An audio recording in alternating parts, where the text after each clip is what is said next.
Era hora de avançar. Ouvi uma doce voz a me chamar e vi que era Deus me convocando para uma caminhada. Quero compartilhar com você um pouco da minha história de vida. Eu me chamo Valéria do Nascimento Lima, sou pastora, escritora e mentora de projetos, mãe de 2 filhos, Mateus e Lucas. A minha infância foi uma infância muito alegre. Eu nasci no ano de 1969. Meus pais vinham de uma dificuldade, pois eles tinham perdido já o primeiro filho, e eu vim para ser a alegria da família, como primeira filha após essa dificuldade na vida deles. Dentro desse meu desenvolvimento infantil, eu vivi num lar cristão, eu nasci num lar cristão. E minha infância foi uma infância alegre, uma infância comunicativa, e isso me trouxe muita criatividade para a minha vida. Convivi com primos, vivi histórias incríveis, meus pais sempre me conduzindo à igreja, e essa era a minha alegria. Quando eu era muito pequena, meus pais contam que eles me exibiam como uma criança falante, pois eu conversava, eu falava, e essa era um momento muito alegre para a família também. Então a minha infância foi uma infância muito feliz. Aos 9 anos, dentro da organização Mensageira do Rei, eu comecei a me ver como uma menina que gostava de ler, estudar a palavra, participar ativamente da organização. E por isso, muitas pessoas já diziam, você é uma vocacionada. Interessante que eu não entendia bem o que era ser uma pessoa vocacionada, uma criança mesmo vocacionada. E com isso eu me irritava, eu não queria ser uma vocacionada, eu nem sabia o que era isso. Mas eu convivia com essa fala o tempo todo na minha infância. E aí eu comecei a me isolar, na verdade, né? Me sentia assim, pressionada por não saber o que seria isso. Mas eu gostava de viver o Evangelho, de viver o reino de Deus, mesmo sendo criança. Tanto que aos 10 anos de idade eu me converti a Jesus. Eu lembro que eu senti essa necessidade pessoal e tomei a minha decisão ao lado de Jesus. A minha adolescência já foi uma adolescência marcada por alguns isolamentos. Eu tinha essa fala no meu coração de que eu seria uma vocacionada. Eu achava que por isso eu deveria ser diferente dos outros adolescentes. Também eu estava criada no campo da igreja e os meus relacionamentos eram só os meus primos e os adolescentes da igreja. Na escola, eu comecei a me isolar nessa fase da minha vida, me sentindo diferente dos outros grupos, devido a esse pensamento, creio eu, de que sou uma vocacionada, de que tenho uma experiência com Deus, mesmo sem saber disso. Então, na minha juventude, quando eu cheguei na minha idade de jovem mesmo, entendendo melhor as coisas, eu comecei a praticar essa minha vocação no evangelismo, muito ativa na evangelização, desde cedo, já tinha algumas responsabilidades na igreja, e eu vejo que essa foi uma época em que eu assumi muitas responsabilidades de liderança, numa fase onde eu não tinha tanta maturidade para isso, cuidando de pessoas, já líder, eu costumo dizer que eu era líder com chupeta na boca, porque esse era o meu mundo, né? Esse era o meu mundo. Filha de pastor já na juventude, né? Meu pai então se torna pastor, filha de pastor, cuidando de pessoas, com muita compaixão, porque nós temos uma família pastoral até hoje, cheia de compaixão pelas vidas. Então, eu fui criada nesse berço, eu costumo dizer que era o meu berço esplêndido, né? E uma família que sempre viveu para o cuidado do outro. Então, na minha juventude, isso foi muito marcante. Mas com isso, a gente sabe que a própria convivência eclesiástica nos adoece quando a gente se entrega num tempo sem maturidade para isso. E eu fui perdendo, creio eu, na minha juventude, eu fui perdendo a minha identidade, Valéria, e fui adquirindo a identidade daquela que estava sempre à disposição, sempre ao serviço das pessoas.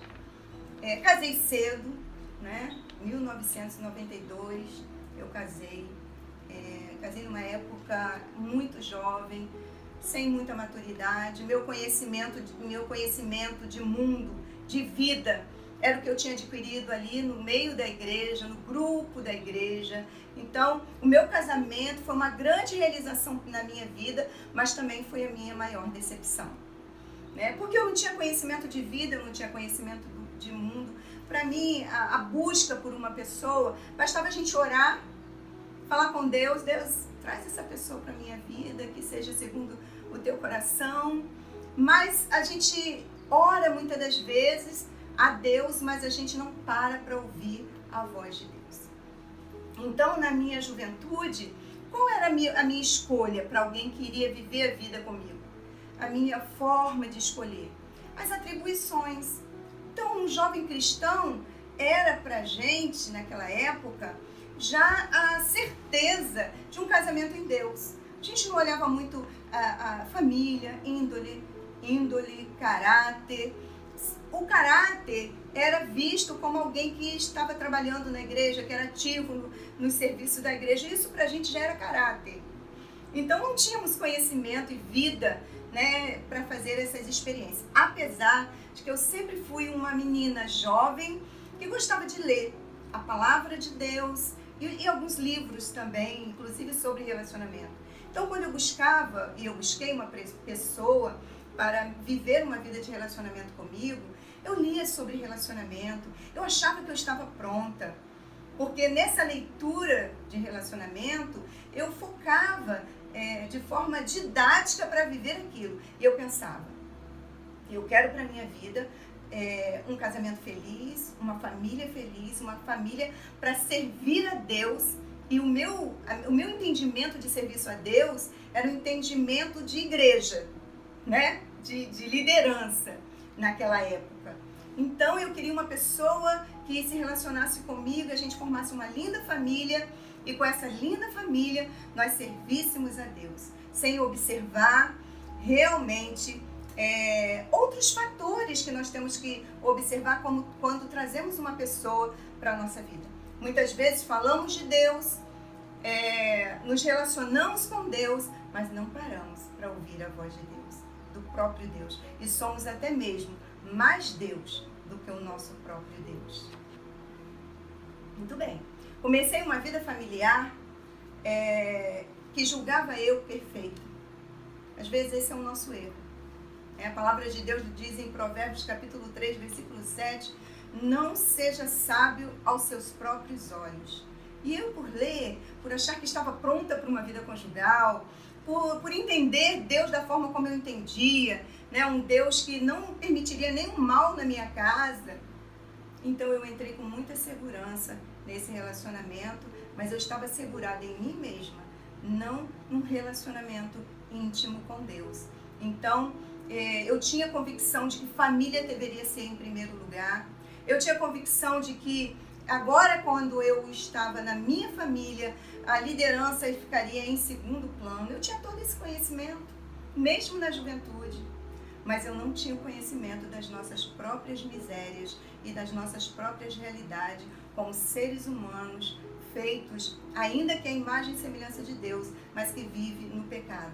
Então, num período, após 7 anos de vida conjugal, servindo ao Senhor, sendo líder, já criando alguns projetos dentro da família, fazendo de tudo aos meus olhos para não viver algumas realidades que eu já tinha conhecimento sobre muitas pessoas que trabalhavam com casais, mas que por dedicar demais ao trabalho da igreja, perdiam suas próprias famílias. Eu já tinha essa consciência, então eu comecei a trabalhar em favor de que isso não acontecesse na minha vida.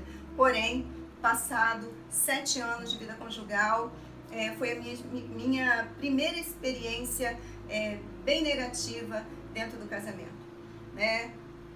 Nós recebemos, eu estava grávida, já nos dias de ter o meu segundo filho nessa época, quando soube que tinha uma mulher buscando afirmação de paternidade, né?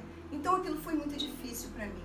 Como jovem, com entendimento de Deus naquele tempo, um Deus que nunca ia permitir nenhum mal na minha vida, e eu via isso como um grande mal. pela minha forma como entendia mundo, como entendia Deus. Então, foi muito difícil para mim entender o que estava acontecendo dentro da minha família. Eu comecei a questionar Deus, como pode isso? Eu não estou entendendo isso. Eu estava ali com um filho, um bebê no colo, em todo aquele processo de nascimento de um novo filho, e recebendo essa notícia. Foi um tempo muito difícil. Mas eu comecei a questionar Deus, eu comecei a um período de negação. Essa foi a minha fase de negação. Eu comecei a negar Deus, a vontade de Deus na minha vida. Eu não entendo como Deus está fazendo. E eu orava a Deus e falava assim: Senhor, afaste isso de mim, da minha imaturidade. Eu neguei, eu não queria essa história na minha história. Eu não sonhei essa história para minha história. Eu pensava assim naquela época. Eu não busquei isso para mim. Eu busquei algo diferente disso. Mas, mesmo questionando tudo isso, nós sabemos que, principalmente naquela época, dentro de uma tradição cristã, onde jamais, como filha de pastor, como líder de igreja, como líder de relacionamentos conjugais, eu me vi pressionada a sobreviver, a não ter outro caminho, a não ser perdoar e trazer de volta, e trazer aquela história para a minha vida.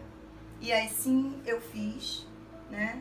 Eu perdoei, mas eu não quis trazer aquela história para a minha vida. Depois, passaram-se 10 anos e eu me perguntei se eu realmente naquela época tinha realmente perdoado toda aquela história.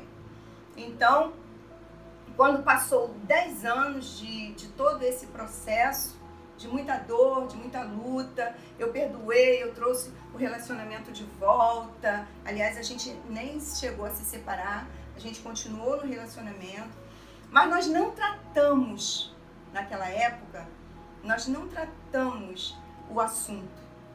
Foi mesmo que colocar embaixo do tapete e vamos perdoar e vamos prosseguir, até porque muitas das vezes a gente é pressionado pelo meio, de que tem que ser dessa forma, e muitas coisas aconteceram assim.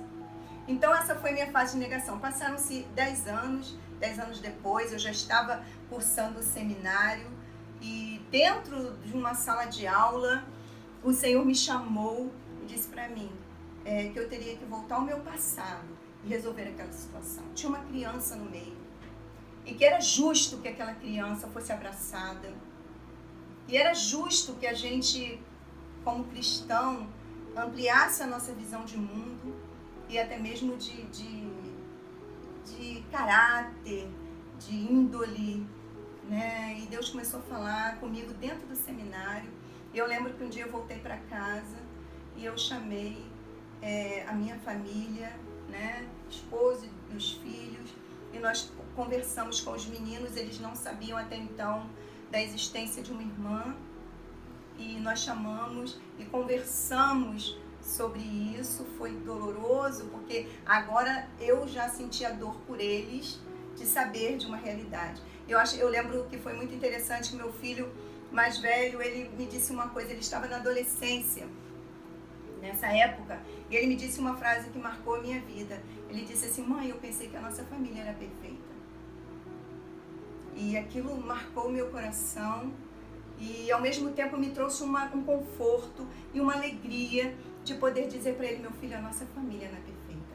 Ali nós começamos a nos libertar, porque muitas das vezes a gente fica vivendo mascaradamente. As pessoas olham para a gente e pensam que a gente está perfeito, está vivendo tudo dentro do contexto que a sociedade julga perfeita.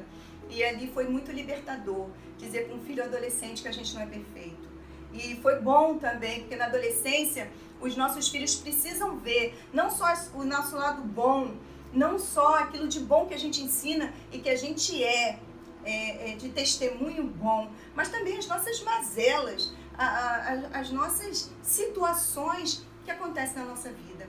E eu acho que isso foi bom para a nossa família, ele ter entendido isso, eles terem entendido isso. Então, a gente começa ali um período de renovo.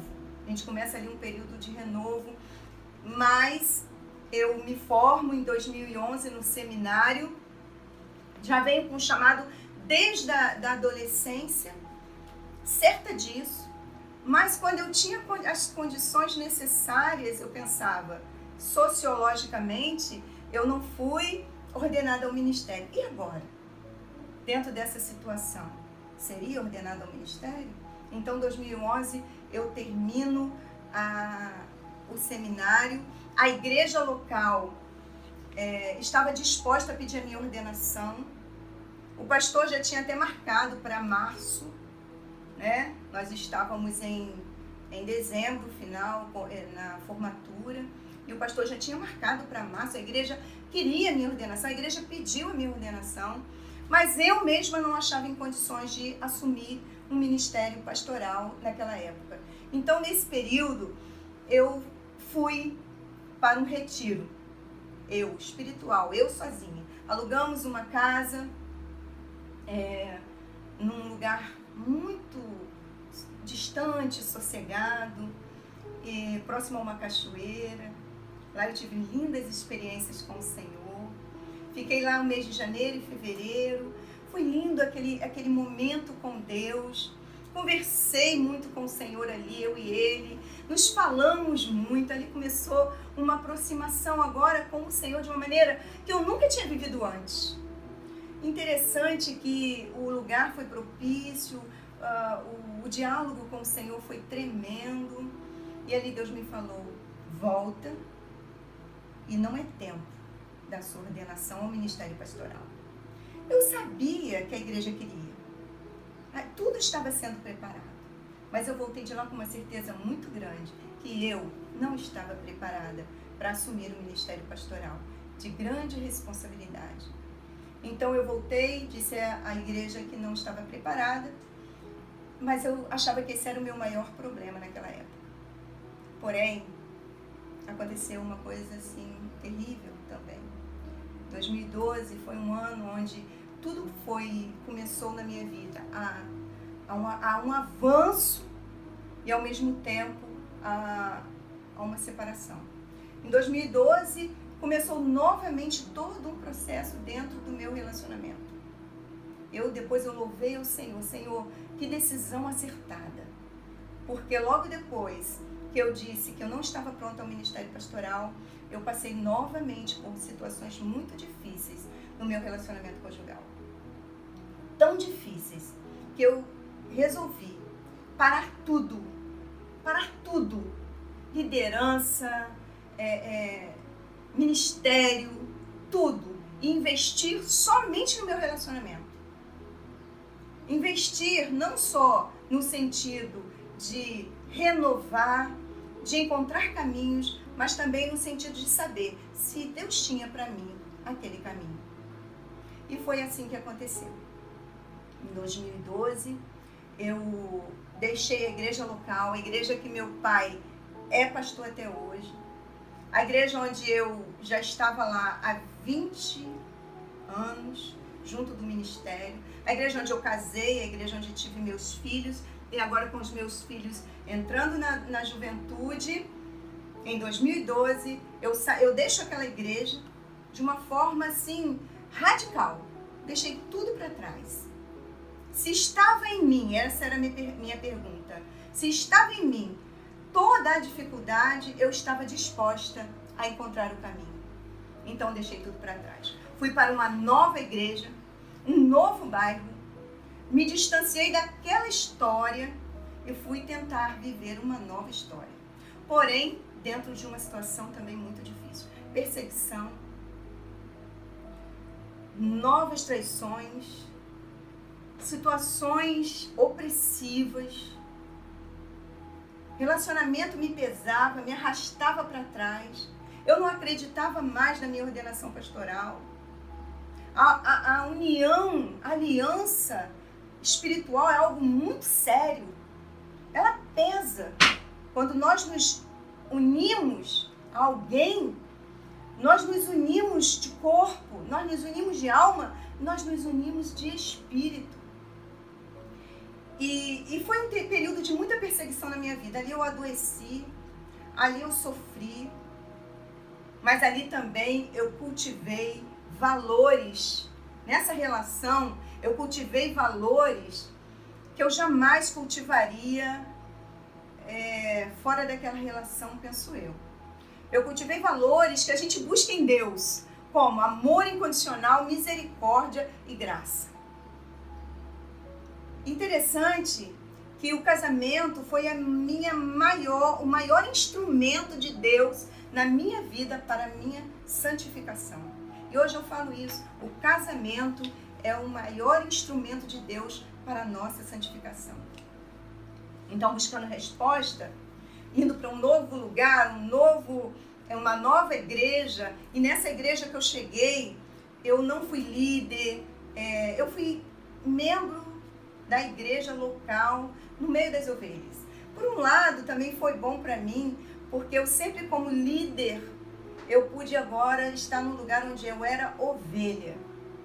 Então eu tenho hoje a experiência de ser pastora e olhar dos dois lados. O lado do pastoreio, do cuidado, da liderança, do ensino. E o lado da ovelha, a que sofre, a que precisa do pastor, a que precisa de ser tratado nas suas dificuldades. E ali eu fiquei 3 anos naquela posição de ovelha, sem liderança, sem nenhum momento especial, somente sendo ovelha. E ali também, início de 2012, eu comecei a escrita do meu livro, 430 Dias em Busca do Amor. Por que eu comecei essa escrita? Foi justamente em busca de entender os caminhos do amor, entender por onde o amor caminha, o amor humano e o amor divino. Porque eu não só não entendi os caminhos do amor dentro do relacionamento, apesar de já ter vivido uma certa liderança, porque eu tinha o conhecimento, mas eu não tinha o entendimento. Porque nós vivemos um processo na vida, o saber, o conhecer e o entender. Eu conheci muito, eu soube muitas coisas na leitura, até mesmo no exercício, mas eu não tinha entendimento. E foi justamente em busca do entendimento que eu passei 430 dias com Deus. Literalmente, 430 dias com Deus, literalmente eu parei tudo. Foram ali quase 3 anos, eu e Deus, vivendo em meio a muitas dificuldades, em muitas lutas. Dificuldades, lutas em busca de entendimento. Nessa época, enquanto eu escrevia, eu sofria perseguição, eu cheguei a ter síndrome de pânico. Quando eu saía, eu morava num prédio, um apartamento. Quando eu saía no portão, eu olhava para um lado, eu olhava para o outro, eu tinha medo, eu achava que tinha alguém me perseguindo. Por muitas ligações que eu atendia. Eu mudei de número de celular por muitas vezes. O celular tocava, meu coração disparava. Eu pensava que já era alguém para me dizer alguma coisa, para me xingar, para me cobrar. Porque todas essas perseguições eu vivi, sabe? Porque quando uma pessoa sai de um relacionamento e ele se envolve com outros relacionamentos, ele traz para dentro da família esses outros relacionamentos também. E a minha perseguição foi em relação às pessoas que eram introduzidas também no nosso relacionamento. E foram dias muito difíceis. Então eu adoeci, eu perdi cabelo. Eu entrei em estado de emocional, de medo, de angústias fortíssimas. Mas nesse período também foi onde eu aprendi, eu cresci, eu percebo coisas maravilhosas. Eu também ouvia muita coisa boa dos meus filhos, que viviam tudo isso paralelamente comigo. E uma das coisas que foram marcantes, uma das coisas que eu ouvi também muito interessante e vinha dos meus filhos, era o seguinte: mãe, se Deus permite tão grande tribulação, dor e sofrimento, Ele não nos dará também maior graça para suportar? Já parou para pensar você ouvir isso de um filho? Deus cuidando de mim através dos meus próprios filhos. Foi tremendo aqueles momentos. Eu não querendo adoecê-los. Muitas coisas eu vivi sozinha. Eu não queria adoecer a minha família, meus pais. Eu não queria adoecer meus irmãos. Eu queria adoecer meus filhos. Então eu vivi muita coisa sozinha. Não, eu não vivi sozinha. Jesus estava comigo. Jesus estava comigo o tempo todo. Ele me sustentou. Tanto me sustentou que nesse período eu vivi muito próxima da minha irmã mais nova, a Joyce. Joyce sabe disso. A gente tomava café, Deus me deu assim um renovo, sabe? A gente ia pra academia. Comecei a fazer coisas que eu nunca tinha feito. Eu que só vivia pro outro, eu que só vivia para servir, eu que só vivia para ajudar. De repente agora eu estava vivendo para mim. Tudo isso dentro dessas perseguições. E a gente ia para academia, tomava café, eu fiz cursos, eu fiz um curso de saúde emocional, vida cristã. Foi muito bom para mim. Então, assim, e a gente conversava muito. E hoje eu vejo que ela foi a minha irmã mais nova, ela é minha irmã mais nova. Mas Deus trouxe ela para mim naquele período e a gente conversava muito. E a gente dialogava. E enquanto eu crescia na escrita, ela crescia nas letras das suas músicas, porque ela também estava envolvida no ministério de adoração.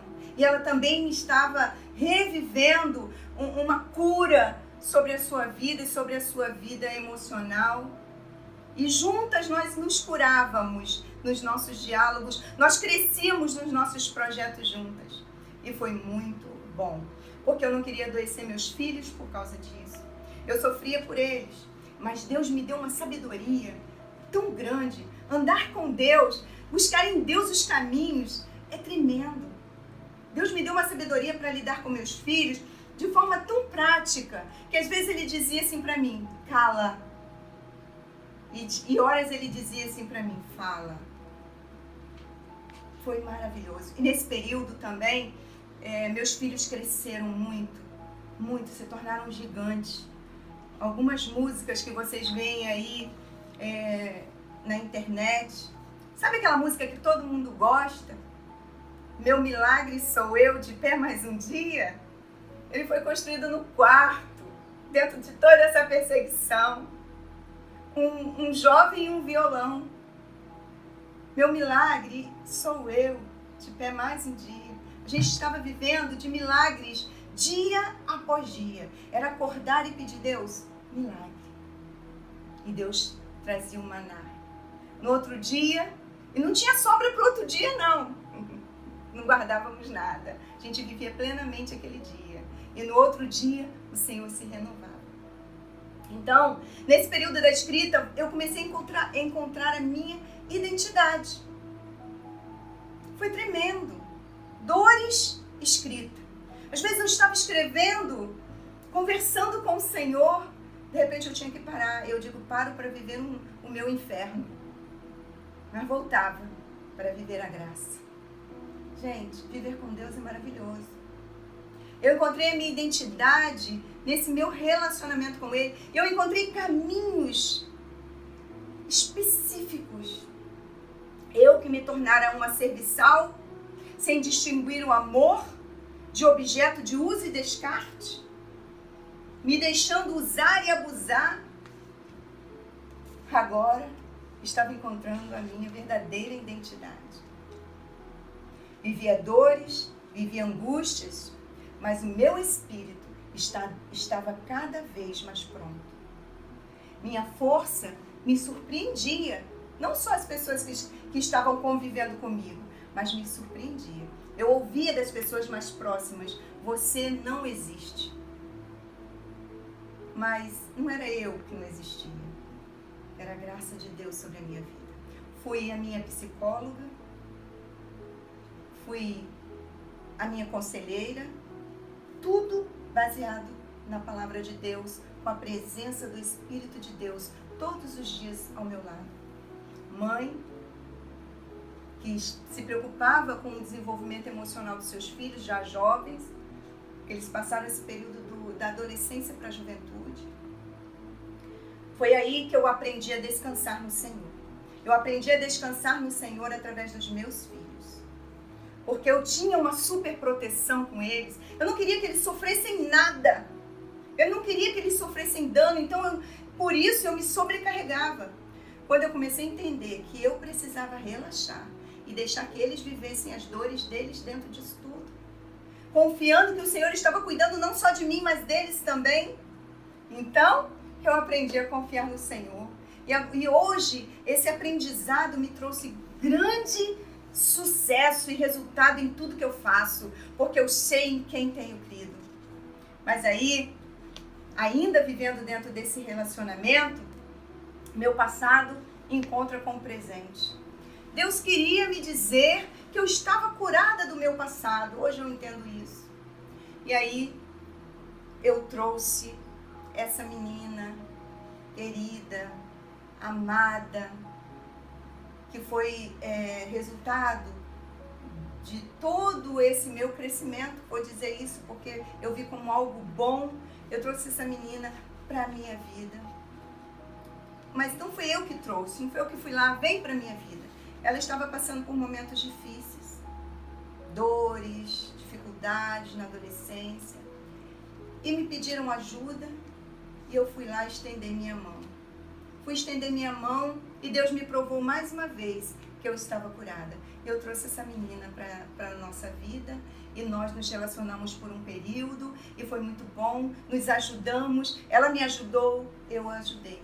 Ela me ajudou a ver o quanto Deus nos ama e o quanto Ele perdoa os nossos erros do passado. E eu a ajudei a ver que ela poderia se levantar e ser uma mulher digna, honrada, cheia do poder de Deus também. E ali ela encontra Jesus. E ali nesse relacionamento juntas, ela encontra Jesus. E ali Deus a toma no colo e sara as nossas feridas. Somos amigas. Estamos uma para outra quando precisar. Mas eu já tinha encontrado a minha cura. Tudo que eu já estava vivendo ali agora, nesse período, já não entrava mais dentro de mim. Eu já tinha encontrado o caminho para lidar com todas aquelas situações. Mas eu estava cansada, porque a esperança adiada faz adoecer o coração.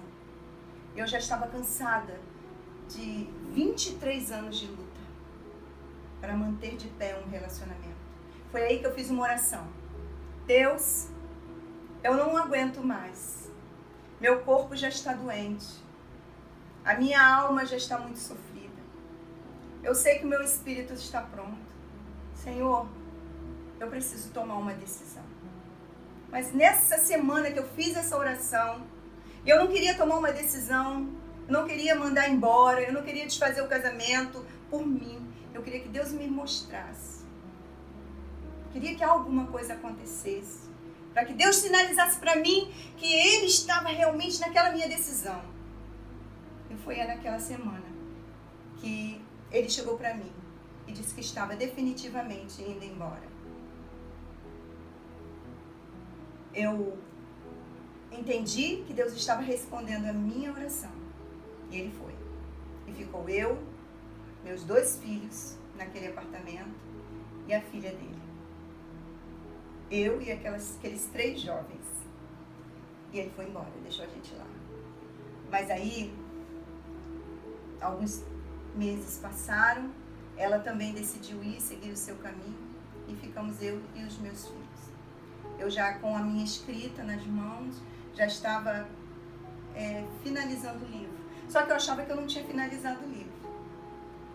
Porque eu estava relacionando muito o livro com a minha vida. E o último capítulo já estava com o título Nascer de um Novo Tempo. Eu não achava que esse tempo tinha nascido.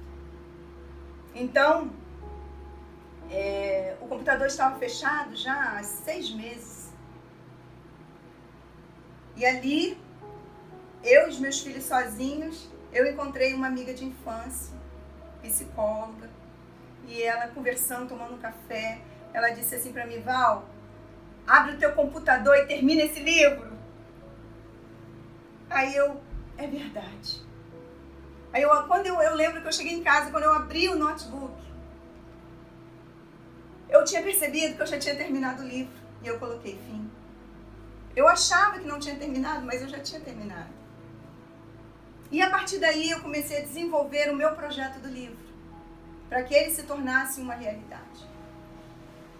Procurei uma editora, procurei os facilitadores, eu não estava com recursos, ele não me deixou recursos, somente o meu filho mais velho trabalhando e já dentro de um namoro de compromisso para ficar noivo. Eu não achava justo a gente viver ali de aluguel, não tínhamos condições de nos sustentar ali, mas eu assim mesmo procurei uma editora e fui em busca de recursos, de pessoas que pudessem apoiar para que eu pudesse lançar esse livro. Peguei o material e não passei por nenhuma revisão, não mostrei a ninguém, peguei esse material e enviei para a editora. 15 dias depois, a editora me manda o material de volta, dizendo que o material foi aprovado com um orçamento para o lançamento do livro. Eu fui em busca de recursos, de apoio, e foi incrível. Deus já tinha preparado tudo. Deus já tinha preparado a editora, Deus já tinha preparado os meios, Deus já tinha preparado quem iria financiar o livro. A princípio eu pensei em fazer uma retirada independente, mas no fundo eu queria algo que pudesse ser trabalhado com profundidade, de uma forma profissional. E eu fui buscar conselhos sobre isso, e uma vez eu lembro que eu fui buscar um conselho e uma pessoa falou assim para mim, muito experiente na área literária, e ela falou assim para mim, faz uma retiragem pequena de 300 exemplares, você está começando, você não tem experiência, não investe em mais do que isso e tal. Aí eu fui para casa orar, porque tudo eu pergunto Senhor, as pessoas falam, eu pergunto Senhor, e aí Senhor, é isso? Mas meu coração dizia 1000 exemplares. E aí eu fui para a palavra, e aí Deus falou no meu coração, do pequeno farei 1000. Eu acreditei. E fui para a editora e disse assim, quanto é para fazer 1000? A editora mandou o orçamento. Em cima daquele projeto, Deus também mandou os recursos. Deus mandou a pessoa que iria financiar. E a pessoa apareceu e financiou 100% do projeto. Financiou 100% do projeto. Que coisa maravilhosa esse Deus. E aí, quando eu sempre disse que eu estava escrevendo um livro, mas eu não mostrei para ninguém. Ninguém sabia que eu escrevia, né?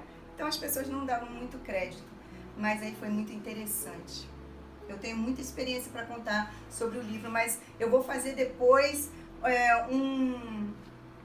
um vídeo só falando sobre a questão do livro, porque tem muita coisa interessante que vai abençoar a sua vida. Porém, quando aqueles livros começaram a chegar naquele apartamento pequeno e a minha sala ficou cheia de caixas de livros, 1000 livros na minha mão, 1000 livros na mão da editora, ou seja, 2000 exemplares. Meus filhos olharam para aqueles livros e aquelas caixas todas ali e ficaram alegres e surpreenderam. E eu também me surpreendi. Por isso, está aqui, quando você menos espera, Deus te surpreende. Eu mesma me surpreendi com um livro e com a forma como esse livro chegou. E ali nós agradecemos a Deus, e eu mesmo olhava para aqueles livros e pensava assim, gente, como eu consegui fazer isso em meio a todo esse vendaval? Mas aí nós tínhamos que sair daquele apartamento. Ele era um apartamento alugado, meu filho estava para casar, a gente precisava de recursos para ajudar no casamento também, ou até mesmo para que ele tivesse a liberdade de cuidar da sua própria vida. Então chegamos à conclusão que nós voltaríamos à casa dos meus pais, entregaríamos o apartamento E ali eu comecei a desfazer dos móveis. Móveis que eu tinha reformado há pouco tempo os meus móveis, algumas coisas de casa. Mas eu comecei a desfazer, porque Deus falou comigo e já não doía mais na minha alma. Mas o coração apertava, né? Desfazer das coisas. Eu fui desfazendo dos móveis. Uns eu vendi, outros eu doei, em termos de móveis. Sobre os utensílios da casa, eu distribuí os utensílios, eu distribuí roupa de cama, eu distribuí materiais da casa, eu distribuí tudo, eu dei muita coisa. A minha vizinha de frente, eu vendi alguns móveis bons para ela. Interessante que depois eu ficava vendo algumas imagens na internet sobre, né, por sermos amigos em comum, e eu via dentro da casa dela os meus móveis, que agora não eram mais meus, era dela. Eu ficava pensando assim, meu Deus, como o Senhor faz as coisas. E aí voltamos para a casa dos meus pais, somente com as caixas de livros, os meus filhos e a nossa roupa do corpo. Meus pais nos receberam com braços abertos. Nos deu um quarto para a gente ficar, eles tinham um quarto à parte, assim, né, na casa. Nos deram um quarto. Meu filho estava para casar, 6 meses depois ele sai e ficamos só eu e o outro mais jovem. E ele sai para casar dali, de dentro da casa dos meus pais. Foi um casamento lindo. Saiu cheio de expectativas, cheio de esperança. Me deu muita alegria em dizer, mãe, eu estou construindo a minha própria história. Sem temor, dentro de todo aquele vendaval. Só Deus faz isso. E ele saiu para um casamento lindo, com uma visão de mundo ampliada, com Deus, num relacionamento com Deus, levando Deus para sua casa, para sua família, na busca de acertar, relacionando-se com Deus. E o casamento foi um casamento maravilhoso, foi um casamento lindo. E de volta à casa dos meus pais, automaticamente eu voltei à minha igreja de origem. Sabe aquela igreja? Aquela igreja de onde eu saí, que me pediu a minha ordenação, eu achei que não era o tempo. A igreja onde eu me casei, a igreja onde meus filhos cresceram, a que eu chamo hoje de minha igreja, Igreja Batista de Vila Norma, me recebeu de volta de braços abertos. E eu pensava comigo, se antes que eu tinha todas as condições, não foi meu tempo de ordenação, e agora? Mulher divorciada, porque eu pedi o meu divórcio, senti que era para ser, diante de toda aquela situação, e agora? Como seria? Eu não tinha mais pretensão de uma ordenação, até porque o título, para mim, não fazia mais diferença no meu olhar, né? Naquela época. O título já não fazia mais diferença. O ministério pastoral já era algo tão vivo, tão real na minha vida. E tudo que eu vivenciei com Deus me deu tanta propriedade para construir o que eu construo, o que eu escrevo, o que eu prego, o que eu falo. Eu não via mais nem as condições de maneira sociológica e nem tinha mais a pretensão dessa ordenação. Mas a igreja decidiu me chamar mais uma vez. Sabe aquela igreja que não desiste de você? É isso. E aí, eu disse para o Senhor, Deus, eu vou aceitar, porque quando a igreja chama, a igreja é a tua voz.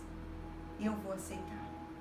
E ali eu aceitei o convite da igreja para não só ser ordenada ao ministério, mas ser levada a auxiliar o ministério pastoral daquela igreja. Lindo isso, né? E no que eu posso eu sirvo, no que eu posso eu faço. Mas interessante que passei pela ordenação com todos os protocolos, sem nenhum problema. Passei por todos os processos, como pastora batista, todos os processos, e fui ordenada. Foi uma tarde, noite linda, onde o Senhor provou mais uma vez que estava comigo. E eu aceitei aquele grande desafio. Porém, a luta continua. Não é verdade? Minha primeira perseguição dentro do ministério pastoral foi que, antes mesmo da minha carteira de pastora chegasse em minhas mãos, alguém fotografou e distribuiu nas redes sociais, nos grupos de WhatsApp. E eu fui muito comentada com a minha carteira da ordem, com a minha foto, o meu nome e a minha inscrição. Nas redes sociais saiu uma frase escrita: as mazelas da denominação. Mulher, Ministério Pastoral Feminino, perseguição. E alguém me perguntou assim, você sabia que você ia passar por tudo isso? Gente, para quem foi forjada na fornalha, isso não é nada. Eu penso que quando isso aconteceu, eu não usei esse material como réplica. Eu não fui para as redes sociais discutir, eu não fui dizer quem eu sou, eu não preciso dizer quem eu sou diante dessas situações, mas eu estava ali sendo mais uma vez perseguida e agora dentro do ministério. Porém, a alegria de servir é muito maior. A certeza do meu chamado é muito maior. O Deus que eu sirvo é muito maior. Em pensar que Ele, Deus, lá no início, Ele me chamou dizendo assim: mude, Valéria, a sua maneira de ver e pensar, a sua maneira de pensar vida, de pensar mundo. E eu quero terminar com um texto que desde a minha adolescência foi um texto que me acompanhou. Os entendidos, pois, resplandecerão como o resplendor do firmamento. Daniel, o profeta. Os entendidos, pois. Lembra que eu falei dentro desse testemunho, no saber, conhecer e entender? Longe de mim achar que eu tenho hoje algum entendimento. Porém, quando eu me aproximo de Deus, eu encontro um entendimento. Quando eu me relaciono com Deus, eu encontro um entendimento que eu me tomo dele, que eu me preencho dele.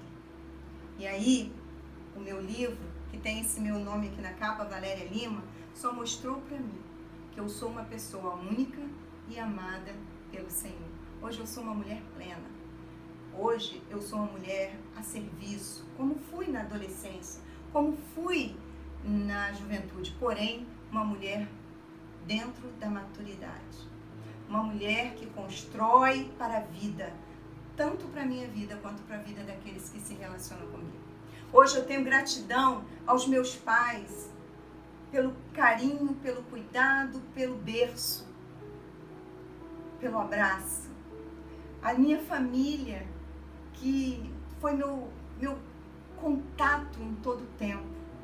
A minha igreja, que não desistiu de mim em todos os processos.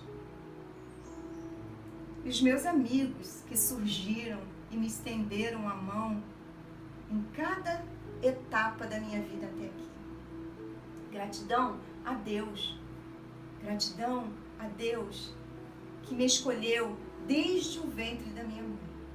E eu quero encerrar esse bate-papo, essa conversa, esse testemunho que eu quero e trouxe hoje através desse momento para você, com uma escrita final.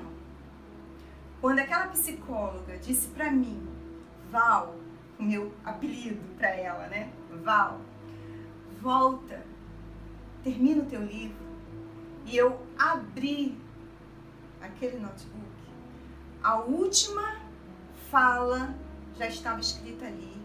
Era o seguinte: o caminho foi longo e a noite insistiu por propósito. E tudo que escrevi foi para que nunca mais esquecesse que não importa o que ainda virá, Esse é o caminho que eu tenho que trilhar. Esse caminho de amor ficará para as futuras gerações, que darão continuidade ao se depararem com os encontros e os desencontros da vida. Para você, que se depara todo dia com os encontros e com os desencontros da vida, quando você menos espera, Deus te surpreende.